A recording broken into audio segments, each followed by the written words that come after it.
Você já foi expulsa da própria casa por alguém que deveria te proteger? Eu sou Serena, tenho 60 anos e descobri que minha filha guardava uma surpresa cruel para depois do funeral do meu marido. Mãe, você não serve para mais nada mesmo. É melhor procurar um lugar só seu. Essas foram as palavras que minha própria filha me disse 3 dias depois do funeral do meu marido. Eu sou Serena Almeida Santos, tenho 60 anos e nunca imaginei que chegaria o dia em que precisaria contar essa história para vocês. Estava ali, na cozinha da minha própria casa, ainda vestindo preto, ainda sentindo o cheiro do perfume do Rogério impregnado nas roupas dele que eu não conseguia tirar do armário. 3 dias.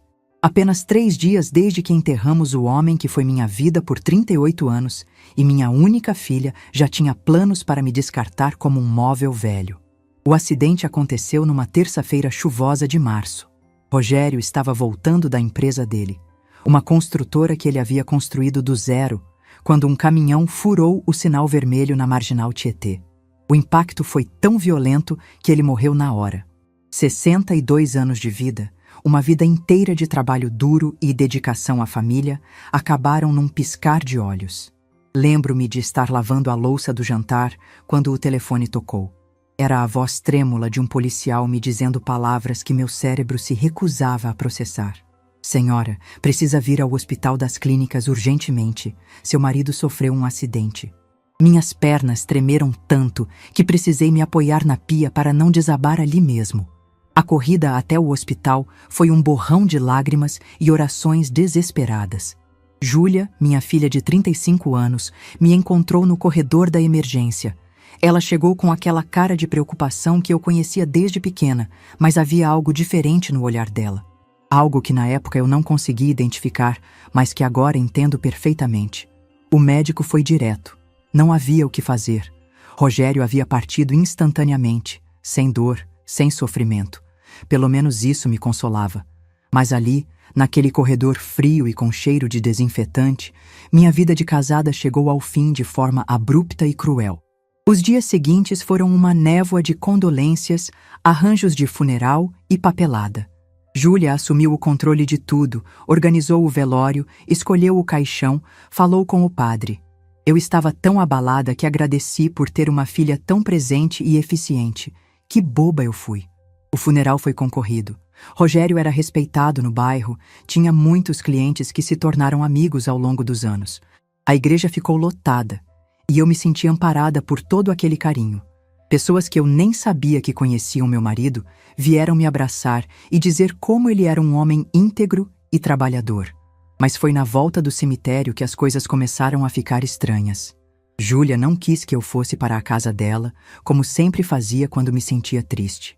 Disse que eu precisava processar meu luto na minha própria casa, que era melhor assim. Na época, achei que ela estava sendo carinhosa, me dando espaço para chorar sozinha. Ledo engano. No primeiro dia após o funeral, Júlia apareceu em casa com uma pasta cheia de documentos. Disse que precisávamos conversar sobre questões práticas. Sentou-se na mesa da sala de jantar, a mesma mesa onde havíamos compartilhado milhares de refeições em família, e começou a falar sobre testamento, herança e inventário. Eu ainda estava atordoada demais para prestar atenção nos detalhes. Sabia que Rogério tinha deixado tudo organizado, ele sempre foi muito meticuloso com essas coisas. A casa, a empresa, as aplicações, tudo estava no nome dele, e pelo que eu entendia, passaria para Júlia como única herdeira. Rogério sempre disse que queria deixar a filha bem encaminhada na vida. No segundo dia, Júlia voltou com mais papéis e uma atitude mais firme. Começou a falar sobre mudanças necessárias e sobre como eu precisava me adaptar à nova realidade. Disse que a casa era grande demais para uma pessoa só, que eu gastaria muito com manutenção, que seria melhor eu encontrar um apartamento menor. Fiquei confusa. Aquela era minha casa há 25 anos. Cada canto tinha uma lembrança do Rogério. Cada móvel havia sido escolhido por nós dois. O jardim que eu cultivava com tanto carinho, a cozinha onde preparava os pratos que ele adorava, o quarto onde dividimos sonhos e construímos planos. Como eu poderia simplesmente sair dali? Tentei argumentar que a casa era grande mesmo, mas que eu poderia fechar alguns cômodos, que conseguiria dar conta da manutenção. Júlia me olhou com uma impaciência que me gelou o sangue e disse que não era uma questão de conseguir ou não. Era uma questão de racionalizar os bens. No terceiro dia, ela chegou com o marido dela, o Fernando. Um homem que eu nunca gostei muito, sempre achei meio interesseiro, mas que meu Rogério tolerava por amor à filha. Eles se sentaram no sofá da sala como se fossem os donos da casa, e foi quando ouvi aquelas palavras que jamais esquecerei. Mãe, vamos ser práticos. Você tem 60 anos, não trabalha há décadas, não tem renda própria. Papai deixou tudo isso para eu cuidar, e eu vou cuidar da melhor forma possível. Mas você precisa entender que as coisas mudaram. Fernando e eu queremos nos mudar para cá. É uma casa muito boa para constituirmos nossa família. Você pode ficar no apartamento do centro que papai deixou alugado, assim você fica independente e nós também. Apartamento do centro? Que apartamento do centro? Rogério nunca me falou de apartamento nenhum. Júlia percebeu minha confusão e explicou, com aquele tom de quem fala com uma criança, que meu marido tinha um apartamento de 2 quartos na região central que ficava alugado e que agora estava vago. Disse que eu poderia morar lá, que seria até melhor para mim, porque ficaria perto do comércio, dos médicos, dos ônibus. Que uma mulher da minha idade não precisava de uma casa tão grande. E então veio a frase que partiu meu coração ao meio. Mãe, você não serve para mais nada mesmo. É melhor procurar um lugar só seu. O silêncio que se seguiu foi ensurdecedor. Fernando olhava para o teto claramente desconfortável. Júlia mantinha aquela expressão dura, determinada. E eu senti como se tivesse levado um soco no estômago. Não serve para mais nada. Minha própria filha, que eu carreguei no ventre por 9 meses, que amamentei, que cuidei quando teve catapora, que levei na escola todos os dias, que ajudei com a lição de casa, que consolei quando teve o coração partido pela primeira vez. Essa mesma filha estava me dizendo que eu não servia para mais nada. Tentei argumentar. Disse que sempre cuidei dela e do pai dela, que sempre fui uma mãe presente, que poderia ajudar quando eles tivessem filhos. Júlia riu de forma amarga e disse que se eles quisessem filhos, contratariam uma babá profissional, não uma avó sem experiência moderna. Cada palavra era como uma facada. Eu que havia dedicado minha vida inteira à família, que havia aberto mão da minha carreira de professora para cuidar da casa e da filha, que havia sido a esposa exemplar, a mãe dedicada, estava sendo descartada como se não tivesse valor nenhum. Fernando tentou amenizar, dizendo que eu não estava sendo expulsa, apenas relocada para um lugar mais adequado à minha faixa etária. Mas eu não era idiota. Sabia que estava sendo tirada da minha própria casa para dar lugar aos planos deles. Naquela noite, sozinha no quarto que havia dividido com Rogério por tantos anos, chorei até não ter mais lágrimas. Olhei para a foto dele na mesinha de cabeceira e me perguntei se ele sabia que isso aconteceria. Se ele imaginava que a filha que ele tanto amava seria capaz de me tratar dessa forma. Foi então que comecei a questionar outras coisas. Por que Rogério nunca me falou sobre esse apartamento? Por que deixou tudo no nome da Júlia e não fez uma divisão? Será que ele realmente confiava tanto na filha assim, ou havia algo que eu não sabia? No dia seguinte, Júlia voltou com a chave do apartamento e disse que eu tinha 1 semana para me organizar. 1 semana. Como se 25 anos de vida naquela casa pudessem ser empacotados em 1 semana. Peguei a chave com as mãos tremendo e senti que minha vida havia chegado ao fim. Aos 60 anos, eu estava sendo descartada pela própria família, jogada num apartamento desconhecido, sem saber como recomeçar. Mas o destino, às vezes, tem planos que a gente não imagina. E eu estava prestes a descobrir que meu marido havia deixado uma surpresa que mudaria tudo para sempre. O apartamento no centro da cidade era menor do que eu imaginava. 2 quartos minúsculos, uma sala que mal cabia um sofá e uma televisão. Uma cozinha onde 2 pessoas não conseguiam ficar em pé ao mesmo tempo. As janelas davam para um pátio interno escuro, sem um fio de sol, sem um pedaço de céu para alegrar o dia. Quando entrei ali pela primeira vez, com apenas 2 malas na mão e o coração despedaçado, senti como se estivesse entrando num caixão. Era isso que minha vida havia se tornado após 38 anos de casamento e 35 anos sendo mãe. um buraco escuro onde eu deveria desaparecer silenciosamente para não incomodar mais ninguém. O apartamento estava mobiliado com o básico: uma cama de solteiro que rangia, um guarda-roupa que cheirava a mofo, uma mesa de fórmica arranhada e 2 cadeiras desemparelhadas.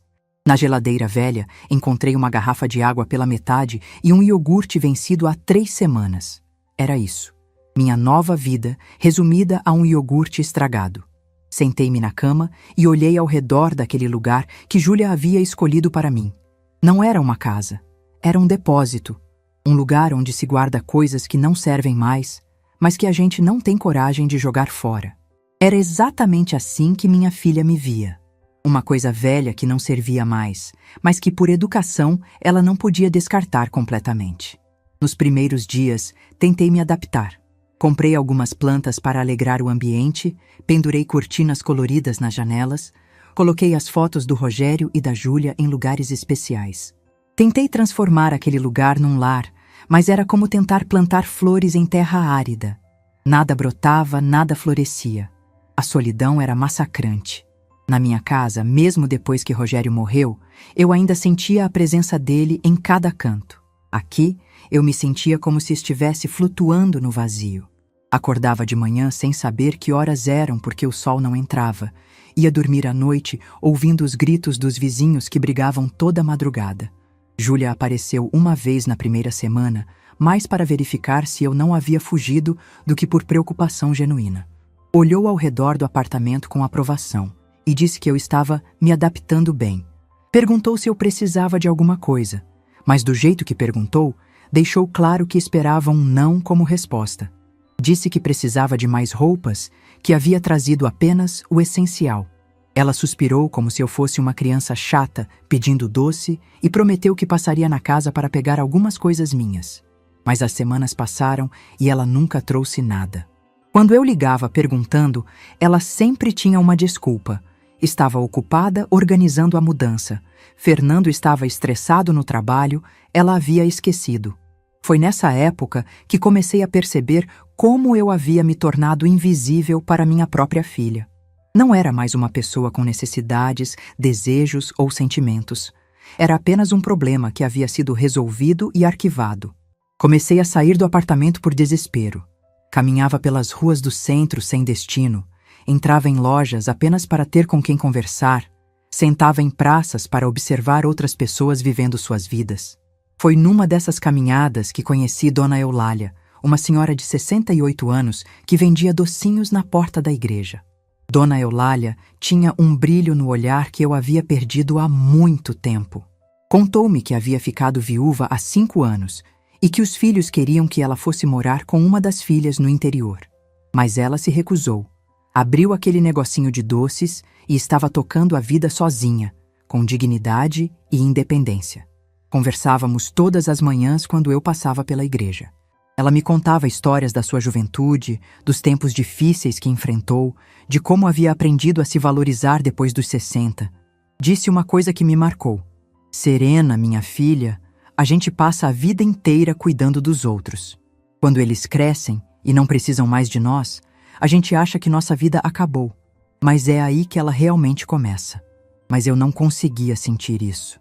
Me sentia como uma planta arrancada da terra, murchando lentamente num vaso pequeno demais. Acordava todos os dias com aquela sensação de que havia perdido meu lugar no mundo, de que não tinha mais propósito, de que realmente não servia para mais nada, como Júlia havia dito.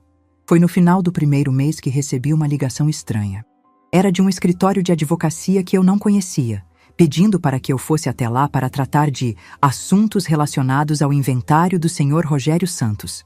Achei estranho porque Júlia havia me dito que tudo estava sendo resolvido pelo advogado da família, o Dr. Menezes, que conhecíamos há anos. Disse ao rapaz que já havia um advogado cuidando de tudo, mas ele insistiu que precisava falar comigo pessoalmente, que havia questões importantes que precisavam ser esclarecidas. Deu-me o endereço e marcou para o dia seguinte. Liguei para Júlia para contar sobre a ligação, mas ela pareceu irritada. Disse que provavelmente era algum aproveitador tentando se meter no inventário, que eu não deveria ir, que ela resolveria tudo. Mas alguma coisa na voz dela me incomodou. Havia um nervosismo que eu não conseguia entender. Naquela noite, não consegui dormir.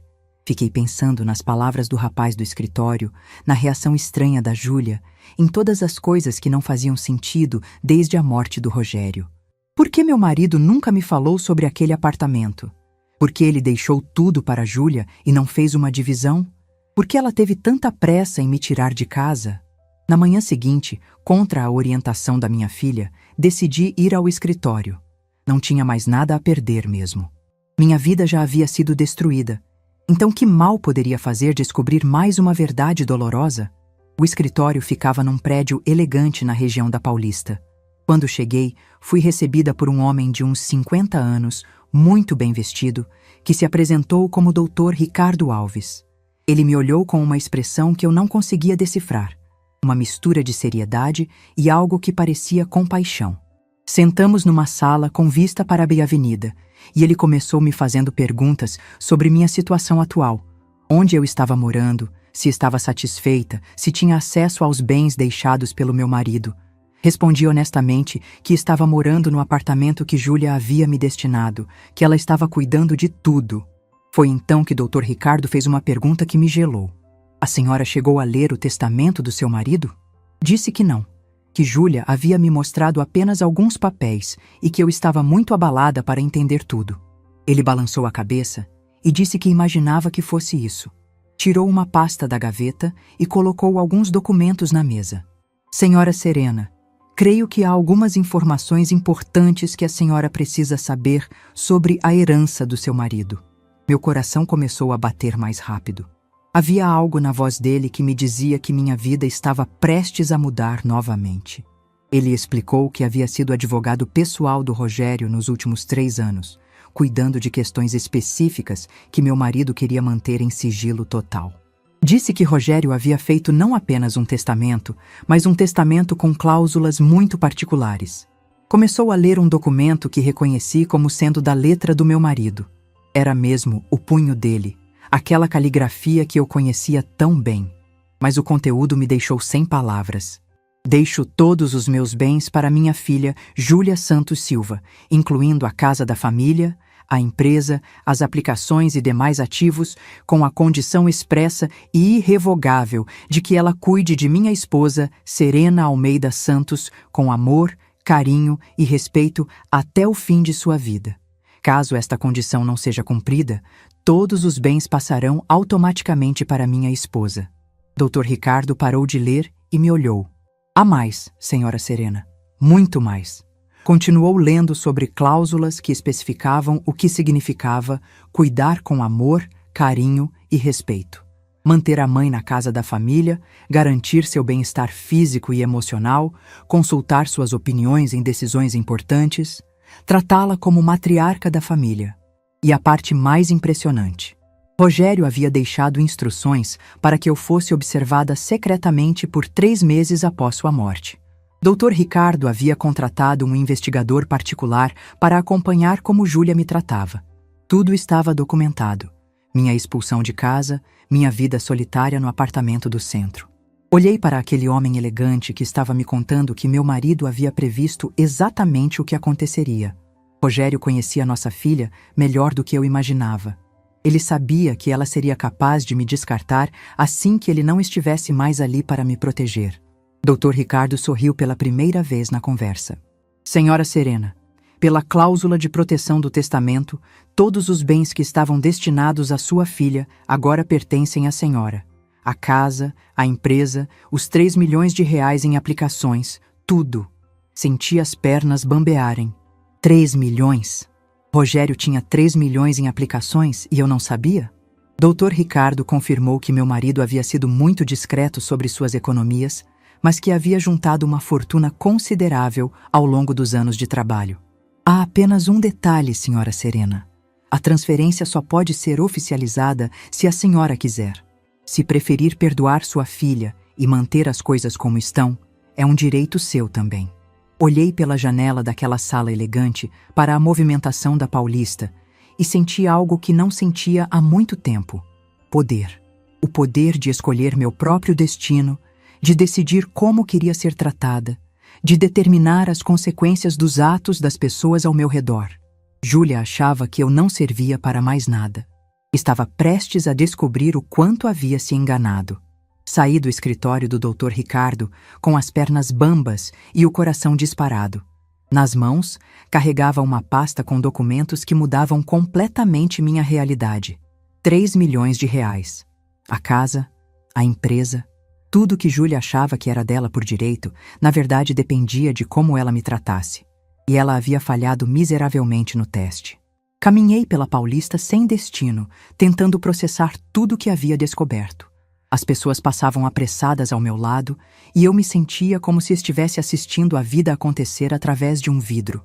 Como era possível que em uma manhã minha vida tivesse virado do avesso novamente? Rogério sabia.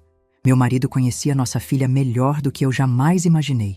Durante todos aqueles anos em que eu a defendia, dizendo que ela era apenas distraída ou ocupada demais para demonstrar carinho, ele via através da máscara. Ele sabia que Júlia era capaz de me descartar no momento em que ele não estivesse mais ali para me proteger. A dor que senti foi diferente da dor da perda. Foi a dor de perceber que eu havia sido ingênua por décadas. Quantas vezes Rogério tentou me alertar sobre o comportamento da nossa filha e eu não quis enxergar. Quantas vezes ele sugeriu que fizéssemos planos para a nossa velhice e eu disse que Júlia cuidaria de nós. Parei num café próximo ao escritório e pedi um café com leite. Minhas mãos tremiam tanto que mal conseguia segurar a xícara. A garçonete, uma moça jovem com cara simpática, perguntou se eu estava passando mal. Deve ter sido óbvio que eu estava em choque. Disse que estava bem, apenas processando algumas notícias importantes. Ela sorriu e disse que esperava que fossem boas notícias. Eu não sabia como responder. Eram boas? Ruins? Eram apenas notícias que me colocavam numa posição que eu nunca havia imaginado estar, no controle total da situação. Dr. Ricardo havia me explicado que eu tinha algumas opções. Poderia oficializar imediatamente a transferência dos bens, o que significaria que Júlia perderia tudo instantaneamente. Poderia dar a ela uma chance de se redimir, explicando a situação e permitindo que ela mudasse de comportamento. Ou poderia perdoá-la completamente e manter as coisas como estavam. Mas havia uma quarta opção que ele mencionou de passagem e que não saía da minha cabeça. Eu poderia usar esse tempo para observar quem realmente se importava comigo. Poderia deixar as coisas como estavam por mais um tempo, sem que Júlia soubesse da verdade, e ver como ela me trataria nos próximos meses. Terminei meu café e decidi voltar para o apartamento do centro. Precisava pensar. Precisava decidir o que fazer com todo esse poder que havia caído no meu colo. Durante o trajeto de metrô, observei as pessoas ao meu redor e me perguntei quantas delas também eram invisíveis para suas próprias famílias. Quando cheguei ao apartamento, olhei ao redor com olhos diferentes. Aquele lugar não era mais minha prisão. Era minha escolha temporária. Eu tinha uma casa. Uma casa grande, bonita, com jardim e memórias felizes. E eu tinha 3 milhões de reais esperando por mim. Pela primeira vez em 2 meses, sorri. Mas o sorriso durou pouco, porque junto com o poder veio uma decisão que eu não sabia se estava preparada para tomar. O que fazer com Júlia? Naquela noite, ela apareceu sem avisar. Bateu na porta com aquela batida impaciente que eu conhecia desde que ela era adolescente. Quando abri, ela entrou como sempre fazia, sem pedir licença, olhando ao redor com aquela expressão de quem estava fazendo um favor ao me visitar. Disse que tinha vindo verificar se eu estava me adaptando bem e que precisava conversar comigo sobre algumas questões práticas. Sentou-se na cadeira desemparelhada como se fosse um trono e começou a falar sobre a necessidade de eu fazer alguns exames médicos, sobre como seria bom eu me inscrever em atividades para a terceira idade, sobre como ela estava preocupada com minha adaptação. Escutei tudo em silêncio, observando minha filha com olhos que finalmente enxergavam quem ela realmente era. Cada palavra saía da boca dela como se fosse um favor que estava me fazendo, como se cuidar minimamente da própria mãe fosse um ato de generosidade extraordinária. Quando ela terminou de falar, perguntou se eu precisava de alguma coisa. Disse que sim, que o apartamento estava muito frio à noite e eu queria pegar alguns cobertores da minha antiga casa. Ela suspirou e prometeu que passaria lá quando tivesse tempo. Foi então que decidi testar até onde ia sua crueldade.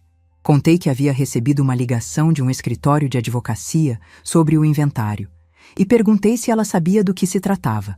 Ela perguntou detalhes sobre a ligação, que escritório era, o que haviam dito exatamente. Havia um nervosismo em sua voz que confirmava minhas suspeitas. Menti dizendo que não havia ido ao encontro, que havia seguido seu conselho e ignorado a ligação. Vi o alívio em seu rosto e soube que havia algo que ela não queria que eu descobrisse. Obviamente, ela sabia sobre as cláusulas do testamento. Sabia e havia apostado que eu nunca descobriria. Depois que ela saiu, fiquei pensando em como havia sido calculada sua frieza. Não havia sido um impulso de raiva ou tristeza que a fez me expulsar de casa. Havia sido uma decisão fria, calculada, baseada na certeza de que eu nunca saberia meus direitos. Nos dias seguintes, comecei a ver tudo com mais clareza. Lembrei-me de como Júlia havia assumido rapidamente o controle de tudo após a morte do Rogério. Como ela havia me mantido longe das reuniões com o advogado. Como havia me desencorajado a fazer perguntas sobre a herança. Ela sabia exatamente o que estava fazendo. Uma semana depois, recebi outra visita. Dessa vez era Fernando, o marido dela, sozinho. Ele parecia desconfortável, olhando para os lados como se tivesse medo de ser visto ali. Disse que queria conversar comigo sobre Júlia, que estava preocupado com ela. Contou que minha filha andava estranha desde que se mudaram para minha antiga casa, que ela verificava a correspondência obsessivamente, que atendia ligações em voz baixa, que havia contratado um advogado diferente sem explicar o motivo. Disse que sentia que ela estava escondendo alguma coisa importante. Fernando nunca havia sido meu genro favorito, mas naquele momento percebi que ele genuinamente se importava com Júlia e estava preocupado. Disse que achava que minha filha estava com medo de algo, mas que ela se recusava a conversar com ele sobre o assunto.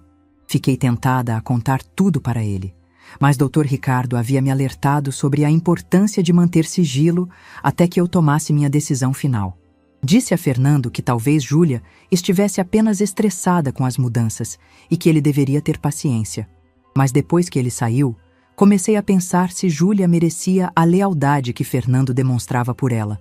Será que ela contaria a verdade para o próprio marido se a situação fosse inversa? Foi nessa época que comecei a frequentar um grupo de apoio para pessoas que haviam perdido o cônjuge. Dona Eulália, a senhora que vendia docinhos, havia me recomendado. Disse que me faria bem conversar com pessoas que entendiam minha dor. O grupo se reunia toda quinta-feira numa sala da paróquia. Éramos 8 pessoas, a maioria mulheres, todas tentando reconstruir suas vidas após perdas devastadoras. Ali, escutei histórias que me fizeram perceber que minha situação com Júlia não era a única. Dona Mercedes, de 65 anos, contou como os filhos haviam vendido a casa dela para pagar dívidas próprias, deixando-a morando de favor com uma sobrinha. Seu João, de 70 anos, relatou como a nora havia convencido o filho a interná-lo num asilo para ficar com sua aposentadoria. Mas também ouvi histórias de esperança. Dona Cristina, de 58 anos, contou como havia descoberto que o marido havia deixado uma conta poupança secreta que ela desconhecia, o que lhe deu condições de recomeçar a vida com dignidade. Seu Mário, de 72 anos, falou sobre como havia se reconciliado com a filha após uma conversa franca sobre expectativas e limites.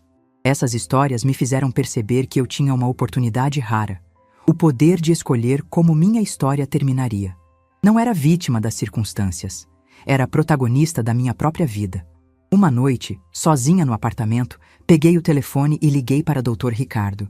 Disse que havia tomado minha decisão sobre como proceder. Ele agendou uma reunião para a semana seguinte, mas antes perguntou se eu estava preparada para as consequências da minha escolha. Respondi que estava. Pela primeira vez em 60 anos, eu estava realmente preparada para fazer valer minha vontade. Júlia havia me ensinado que eu não servia para mais nada. Estava prestes a descobrir o quanto se enganara. Naquela noite, dormi melhor do que havia dormido em meses. Sonhei com Rogério, e no sonho ele sorria para mim com aquele sorriso orgulhoso que eu tanto amava. Quando acordei, sabia exatamente o que fazer. Na segunda-feira seguinte, voltei ao escritório do Dr. Ricardo com uma determinação que eu não sentia há décadas. Havia passado o fim de semana inteiro planejando cada detalhe do que faria. Não seria apenas uma questão de recuperar meus bens.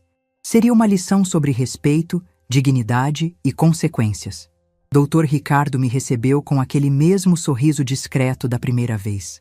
Sentamos na mesma sala com vista para a Paulista, mas dessa vez eu não estava mais a mulher perdida e confusa que havia entrado ali 2 semanas antes. Estava decidida e sabia exatamente o que queria. Disse que havia escolhido oficializar a transferência dos bens, mas que queria fazer isso de uma forma específica. Não queria simplesmente tomar tudo de Júlia num processo legal frio. Queria que ela entendesse exatamente por que estava perdendo tudo. Queria que ela soubesse que as palavras têm consequências. Dr. Ricardo me explicou que podíamos fazer de 2 maneiras: notificação oficial através do cartório ou confronto direto com minha presença. Escolhi a segunda opção. Queria olhar nos olhos da minha filha quando ela descobrisse que havia perdido 3 milhões de reais por me tratar mal. Combinamos que ele iria até minha antiga casa na quinta-feira às 14h, hora em que Júlia costumava estar em casa, já que havia parado de trabalhar depois que se mudou para lá. Fernando estaria no escritório, então seria apenas eu, ela e a verdade nua e crua.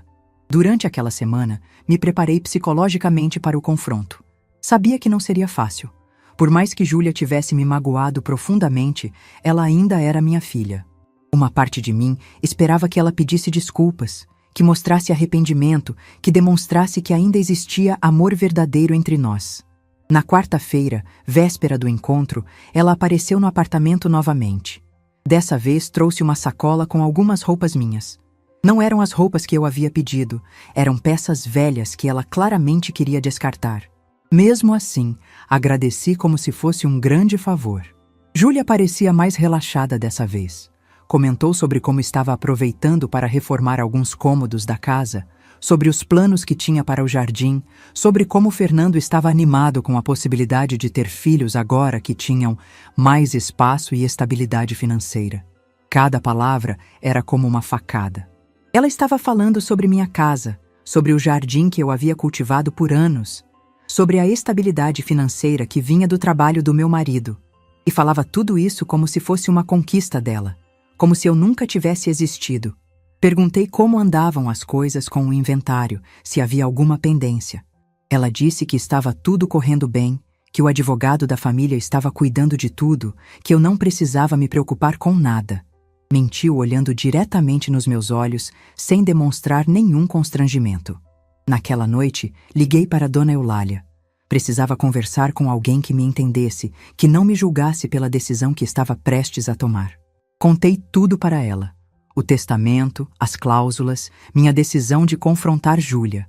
Dona Eulália me ouviu em silêncio até o final. Quando terminei, ela suspirou e disse algo que me marcou. Serena, minha filha, às vezes a gente precisa deixar as pessoas enfrentarem as consequências dos próprios atos. Não é crueldade, é justiça. Na quinta-feira de manhã, me arrumei com cuidado. Coloquei meu vestido verde. Penteei o cabelo, passei batom, me olhei no espelho e reconheci a mulher que eu costumava ser. Forte, decidida, dona de si mesma. Dr. Ricardo passou no apartamento para me buscar. Durante o trajeto até minha antiga casa, ele me explicou novamente todos os detalhes legais. A transferência seria imediata e irrevogável. Júlia teria direito a questionar na justiça, mas as provas eram irrefutáveis e as cláusulas do testamento eram claríssimas. Quando chegamos à minha rua, senti uma emoção estranha. Aquela era minha casa por 25 anos. Cada árvore, cada casa dos vizinhos, cada rachadura na calçada fazia parte da minha história. Mas olhando de fora, depois de 2 meses longe, percebi que ela parecia diferente. Menos acolhedora, menos minha. Tocamos a campainha e escutei os passos de Júlia se aproximando. Quando ela abriu a porta e me viu ao lado de um homem de terno que ela não conhecia, a expressão de seu rosto foi de puro susto. Tentou disfarçar rapidamente, assumindo aquele sorriso falso que eu conhecia tão bem. Cumprimentou o Dr. Ricardo com educação forçada e nos convidou para entrar. A casa estava irreconhecível. Ela havia mudado a decoração completamente, tirado todas as fotos minhas e do Rogério, colocado móveis novos em lugares que não faziam sentido. Era como se nossa história de família tivesse sido apagada. Sentamos na sala de estar, no mesmo sofá onde eu costumava assistir televisão com meu marido. Júlia estava visivelmente nervosa, perguntando se queríamos café, se estava tudo bem, se era sobre o inventário. Dr. Ricardo disse que sim, que precisávamos esclarecer algumas questões importantes sobre a herança. Foi então que ele tirou a pasta e começou a ler o testamento completo do Rogério. Vi o rosto de Júlia mudar de cor conforme ela escutava as cláusulas que ela pensava que eu nunca descobriria. Quando o Dr. Ricardo chegou na parte sobre as condições para manter a herança, ela ficou pálida como papel.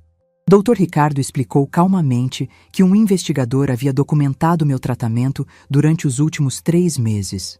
Mostrou fotos minha no apartamento escuro, relatórios das conversas que tivemos, gravações das palavras cruéis que ela havia dito para mim. Tudo estava ali, preto no branco. Júlia tentou argumentar. Disse que tinha sido mal entendida, que estava apenas preocupada com meu bem-estar, que o apartamento era temporário até ela conseguir se organizar melhor. Mas Dr. Ricardo foi implacável. Leu palavra por palavra o que constitui cuidar com amor, carinho e respeito, segundo o testamento do meu marido.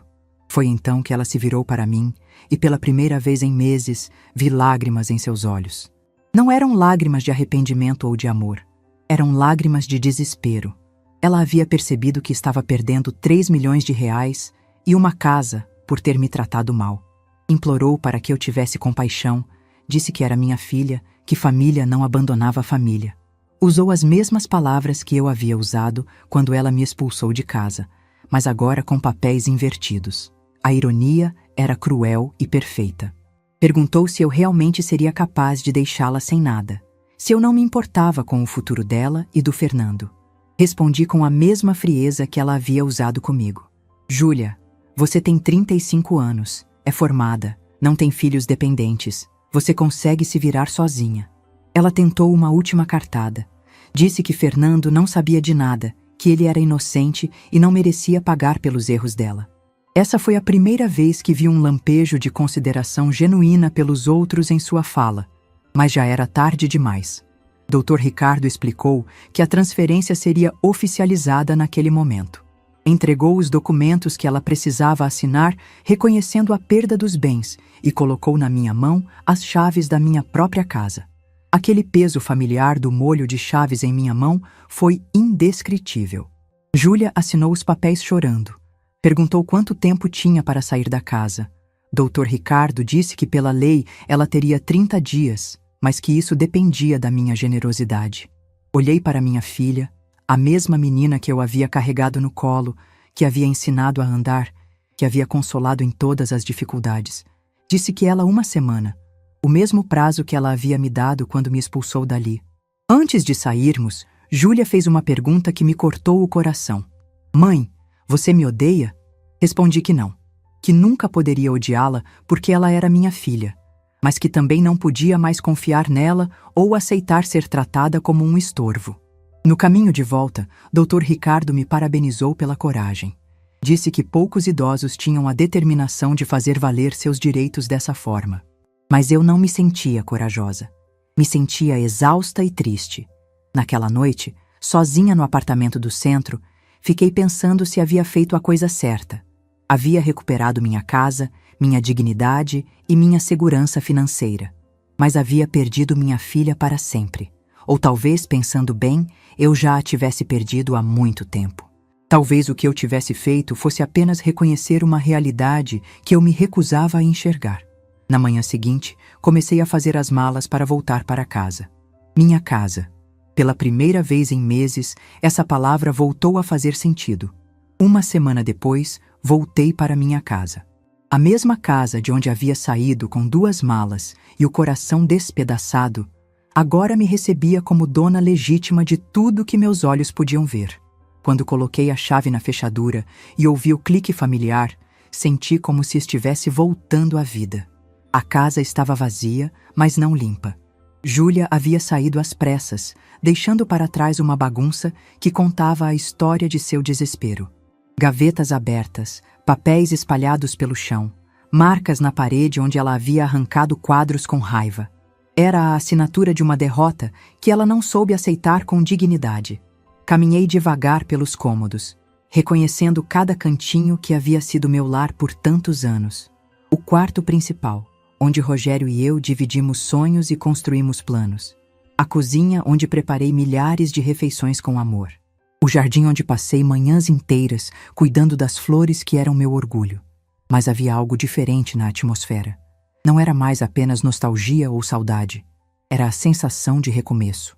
Aos 60 anos, eu estava tendo uma segunda chance de viver minha própria vida, nos meus próprios termos. A primeira coisa que fiz foi ligar para uma empresa de limpeza. Queria que cada canto fosse higienizado, que o cheiro de raiva e ressentimento fosse removido para sempre. Enquanto as faxineiras trabalhavam, fui até o banco para entender melhor minha nova realidade financeira. Quando o gerente me mostrou o saldo das contas que agora estavam no meu nome, precisei sentar. 3.400.000 reais. Rogério havia sido mais bem-sucedido do que eu jamais imaginara, e mais discreto também. Toda aquela riqueza existia sem que eu soubesse, enquanto eu me preocupava com o dinheiro do supermercado. O gerente me explicou que havia aplicações em renda fixa, ações de empresas sólidas e até mesmo alguns imóveis comerciais que eu desconhecia. Meu marido havia construído um império financeiro silencioso, e agora eu era a rainha desse reino que nem sabia que existia. Durante aquela primeira semana de volta à casa, vivi numa espécie de sonho. Redecorei os cômodos que Júlia havia modificado, trouxe de volta as fotografias da família, replantei flores no jardim. Cada ação era um ato de reconstrução não apenas do espaço, mas da minha própria identidade. Foi na segunda semana que Fernando apareceu. Chegou num sábado à tarde, com uma cara de quem havia chorado muito. Quando abri a porta, ele me olhou com uma mistura de vergonha e desespero que me partiu o coração. Pediu para conversar comigo, disse que precisava entender o que havia acontecido. Júlia havia chegado em casa naquele dia da confrontação completamente transtornada, falando sobre testamentos, investigadores e 3 milhões perdidos. Ele não havia conseguido compreender direito a história, e Júlia se recusava a explicar os detalhes. Convidei Fernando para entrar e ofereci café. Ele se sentou no mesmo sofá onde havia crescido visitando nossa família, onde havia pedido Júlia em casamento, onde havia passado tantos domingos felizes. Agora estava ali como um homem derrotado, tentando entender como sua vida havia desmoronado em um dia. Contei tudo para ele, desde as primeiras friezas de Júlia após a morte do Rogério até o momento em que me expulsou de casa. Falei sobre o apartamento escuro, sobre as visitas calculadas dela, sobre como me senti descartada e invisível. Fernando me escutou em silêncio e vi lágrimas escorrerem pelo seu rosto. Quando terminei, ele me pediu desculpas. Disse que não sabia de nada, que se tivesse sabido jamais permitiria que ela me tratasse daquela forma. Contou que Júlia havia mentido para ele, dizendo que eu havia escolhido morar no apartamento porque queria independência, que eu estava feliz com a mudança. Fernando me perguntou se havia alguma possibilidade de reverter a situação, se eu poderia perdoar Júlia e devolver parte da herança. Olhei para aquele rapaz que sempre havia sido respeitoso comigo e senti pena genuína. Ele estava pagando pelo caráter da mulher que amava. Disse que a decisão havia sido tomada e que não voltaria atrás. Que Júlia havia tido inúmeras oportunidades de me tratar com dignidade e havia escolhido conscientemente o caminho da crueldade. Que algumas ações têm consequências irreversíveis. Antes de sair, Fernando me fez um pedido que me surpreendeu. Perguntou se eu permitiria que ele continuasse me visitando. Disse que durante todos aqueles anos eu havia sido mais mãe para ele do que sua própria mãe, que ele não queria perder esse vínculo por causa dos erros de Júlia. Fiquei emocionada com o pedido. Disse que ele seria sempre bem-vindo na minha casa, que eu não o punia pelos erros da minha filha. Aquela conversa me mostrou que era possível manter vínculos familiares baseados em amor verdadeiro, não em obrigação ou interesse. 3 meses depois de voltar para casa, minha vida havia adquirido uma rotina completamente nova. Acordava quando queria, tomava café na varanda observando meu jardim florido. Lia livros que havia deixado de lado durante anos. Tinha contratado uma diarista para me ajudar com a limpeza pesada e um jardineiro para cuidar das plantas maiores. Com a segurança financeira, pude realizar sonhos que havia guardado numa gaveta da alma. Viajei para o Nordeste para conhecer as praias que sempre quis ver.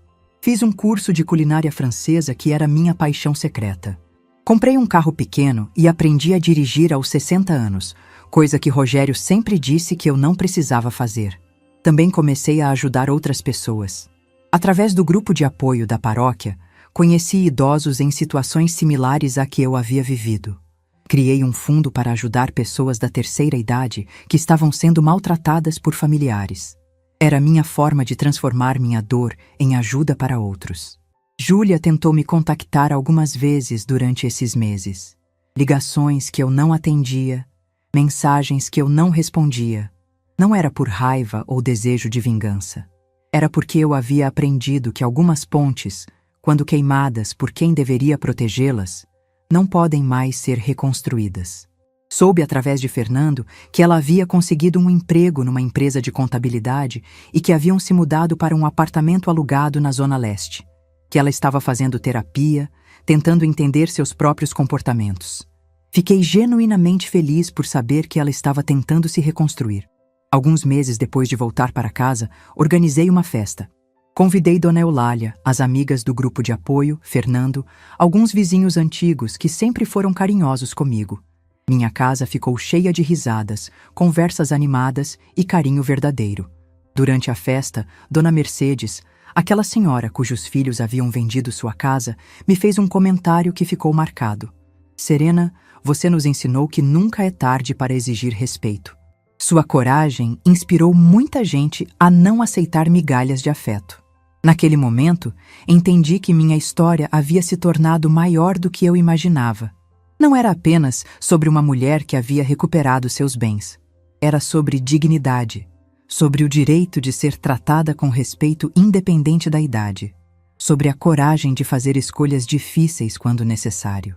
Fernando trouxe um presente especial, uma foto ampliada de mim e Rogério no nosso último aniversário de casamento. Disse que havia encontrado o negativo na casa antiga e que achava que eu gostaria de ter. Quando vi aquela imagem de nós dois sorrindo, soube que meu marido estaria orgulhoso das decisões que tomei. À noite, depois que todos foram embora, sentei na varanda com uma taça de vinho e olhei para as estrelas. Não sentia solidão, sentia plenitude.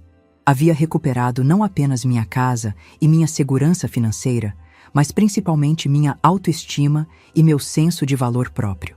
6 meses depois do confronto com Júlia, recebi uma carta dela. Uma carta longa, escrita à mão, onde ela reconhecia seus erros e pedia perdão. Dizia que a terapia a havia ajudado a entender que ela sempre teve medo de dividir o amor dos pais com qualquer pessoa, que após a morte do pai, esse medo se transformou em crueldade comigo. Pedia uma chance de conversar, de tentar reconstruir nossa relação. Não prometia que seria fácil, mas dizia que estava disposta a trabalhar para se tornar a filha que eu merecia ter. Li a carta várias vezes antes de decidir o que fazer. Não era uma questão de perdão. Eu já havia perdoado Júlia em meu coração. Era uma questão de proteção. Depois de tudo que havia passado, eu precisava ter certeza de que não voltaria a ser invisível ou desrespeitada. Decidi responder. Escrevi uma carta onde expliquei que a perdoava, mas que um relacionamento entre nós só seria possível se ela entendesse que eu não era mais a mulher que abaixava a cabeça e aceitava qualquer tratamento, que eu havia descoberto o meu valor e não abriria mão dele novamente. Marquei um encontro num café neutro, longe da nossa história familiar. Quando nos encontramos, Júlia estava diferente. Mais magra, com olheiras, mas havia algo em seus olhos que eu não via há anos. Humildade genuína. Conversamos por 2 horas. Ela reconheceu cada crueldade, cada palavra dura, cada momento em que me fez sentir invisível. Não tentou se justificar ou minimizar seus atos. Apenas assumiu a responsabilidade e me pediu uma chance de provar que havia mudado. Disse que aceitaria tentar reconstruir nosso relacionamento, mas que seria um processo longo e gradual. Que ela teria que conquistar minha confiança novamente, dia após dia, com ações consistentes de respeito e carinho. Hoje, posso dizer que tomei as decisões certas. Júlia e eu nos falamos uma vez por semana. Ela me visita quinzenalmente, sempre respeitosa e carinhosa. Fernando continua sendo meu genro do coração, e eles me contaram recentemente que estão tentando ter um bebê. Sei que se essa criança vier, serei uma avó presente, mas não submissa. Uma avó que ensina pelo exemplo que todas as pessoas, independente da idade, merecem ser tratadas com dignidade. Minha vida aos 60 anos é plena de possibilidades. Tenho projetos, sonhos, amigos verdadeiros e a certeza de que valho muito mais do que eu imaginava. As palavras cruéis de Júlia não foram o fim da minha história. Foi o começo de uma nova vida onde eu finalmente me coloquei em primeiro lugar. Se você está passando por algo parecido, se está sendo invisível na sua própria família, se estão te fazendo sentir que você não vale nada, lembre-se, você tem valor. Você merece respeito e nunca é tarde para exigir o tratamento que merece. Se essa história tocou seu coração, deixe seu like, se inscreva no canal e comente aqui embaixo. No meu lugar, o que você faria? Sua mensagem pode iluminar o dia de alguém.